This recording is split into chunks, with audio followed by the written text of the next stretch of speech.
Imagine being a lethal security android who'd rather binge-watch entertainment shows than actually do its job.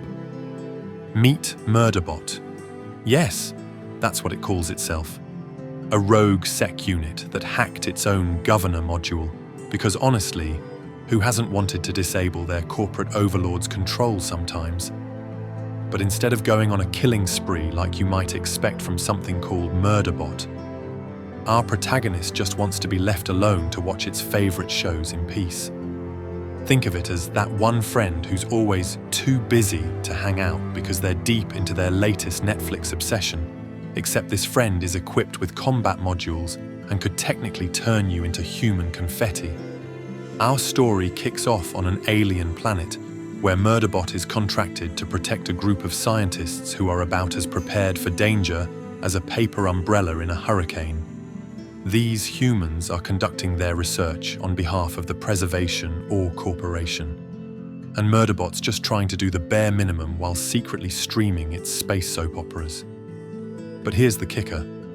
These scientists actually start treating Murderbot like a person instead of a piece of equipment, and that's more terrifying to our socially anxious android than any alien threat. Picture this.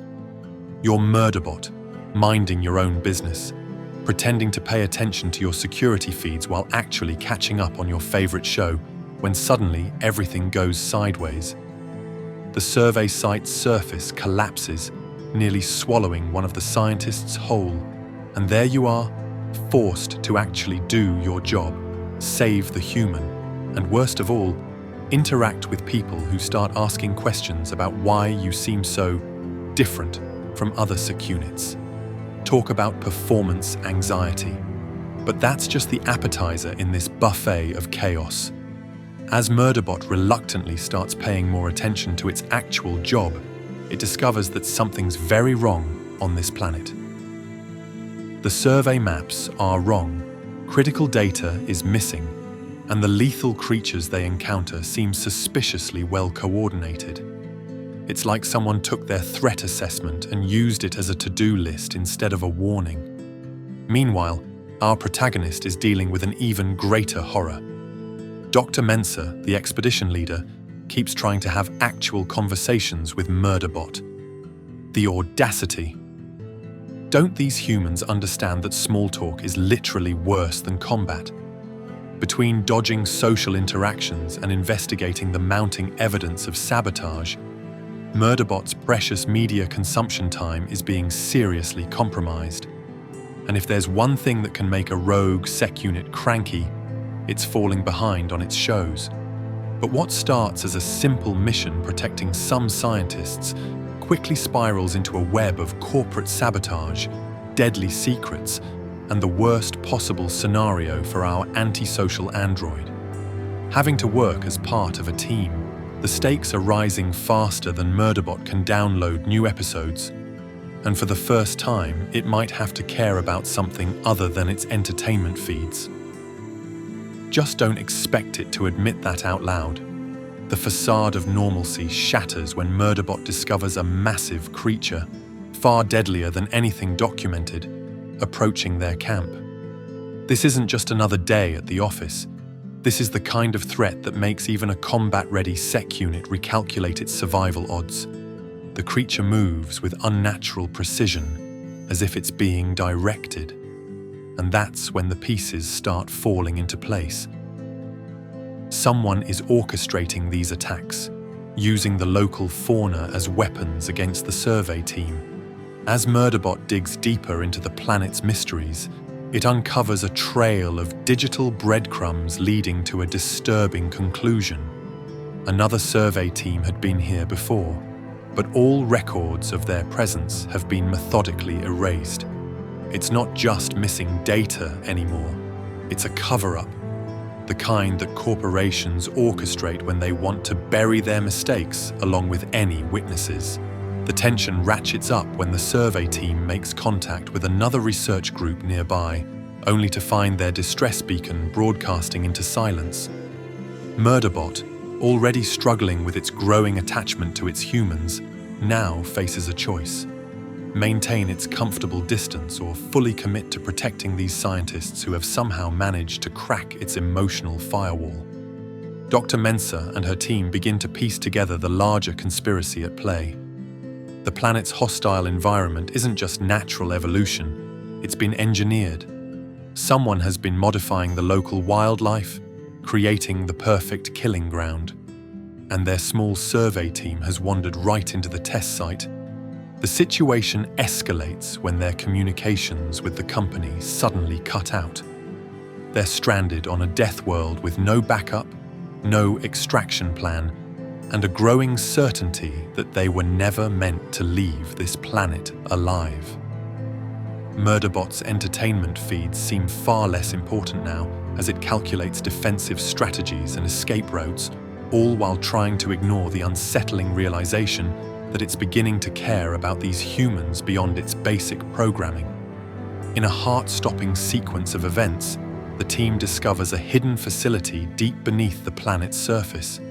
Inside, they find evidence of extensive biological experimentation, but more importantly, they find survivors from the previous survey team, or what's left of them. The horror of what's been done here forces Murderbot to confront an uncomfortable truth.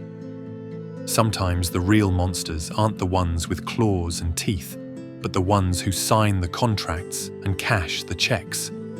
As the team races to uncover the truth and find a way off the planet, Murderbot finds itself evolving beyond its original programming.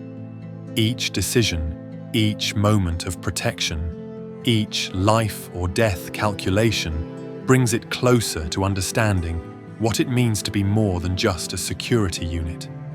But with this evolution comes a terrible realization. The more it cares, the more it has to lose. The hidden facility becomes a deadly maze as Murderbot and the survey team race against time. The truth emerges in fragments of corrupted data and blood-stained research logs. Greycris Corporation has been using this planet as an illegal testing ground, creating biological weapons for the highest bidder.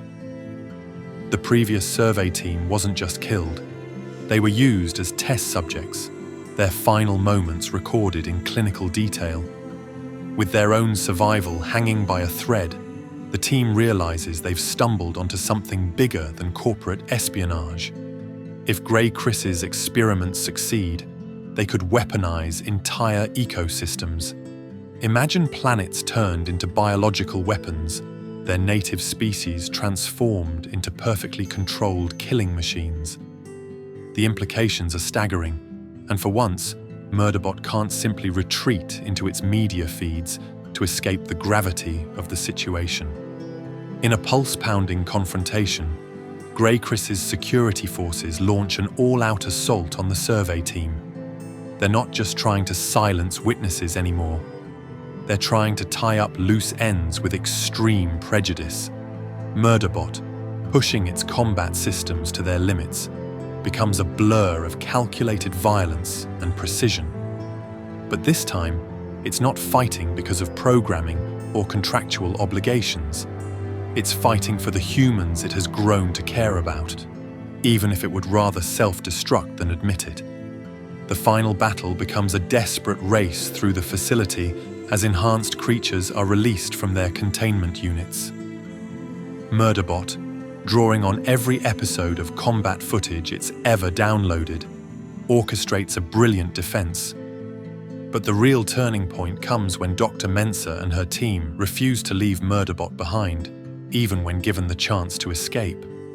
It's a moment that reshapes everything Murderbot thought it knew about human nature.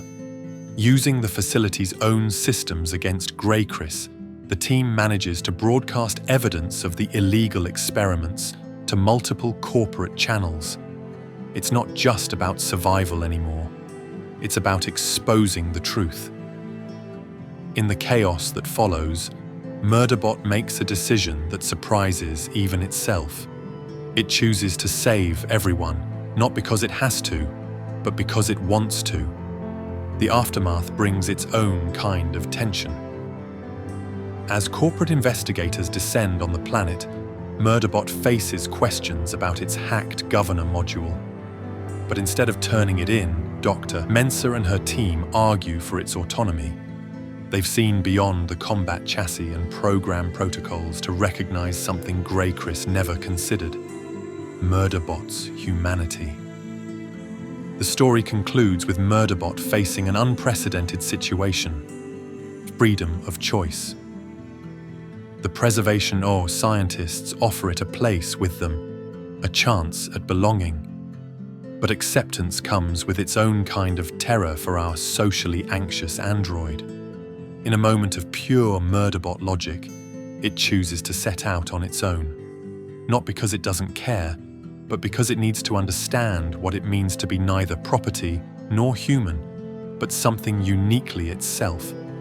And so our favorite SecUnit ventures into the stars, carrying a massive download of media entertainment, a newfound understanding of human nature, and perhaps most terrifyingly, the realization that caring about others doesn't necessarily require constant conversation. It's a perfect Murderbot ending: independence, adventure, and enough drama to fuel several seasons of its favorite shows. Love science fiction and fantasy? Subscribe to Goblin Hammer for more quick book reviews. Thanks for watching.